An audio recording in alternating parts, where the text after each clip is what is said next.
Hormuz প্রণালীতে জাহাজ চলাচল নিয়ন্ত্রণ করার পূর্ণ অধিকার ইরানের রয়েছে বলে মন্তব্য করেছেন জাতিসংঘে নিযুক্ত রাশিয়ার রাষ্ট্রদূত ভ্যাসিলি নেবেনজিয়া। একই সঙ্গে পশ্চিমা দেশগুলোর বিরুদ্ধে ভণ্ডামি ও জলদস্যুতার অভিযোগ তুলেছেন তিনি। জাতিসংঘে দেওয়া বক্তব্যে ভ্যাসিলি নেবেনজিয়া বলেন, পুরো দায়ভার ইরানের ওপর চাপানোর একটি চেষ্টা চলছে।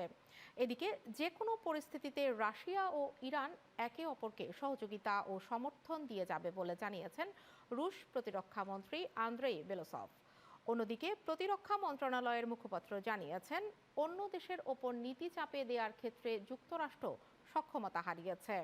এতে হোয়াইট হাউস বলছে, হরমুজে ইরানের একক আধিপত্য আর চলবে না। যুদ্ধবন্ধে ইরানের প্রস্তাব মার্কিন প্রেসিডেন্ট পর্যালোচনা করছেন বলেও জানানো হয়।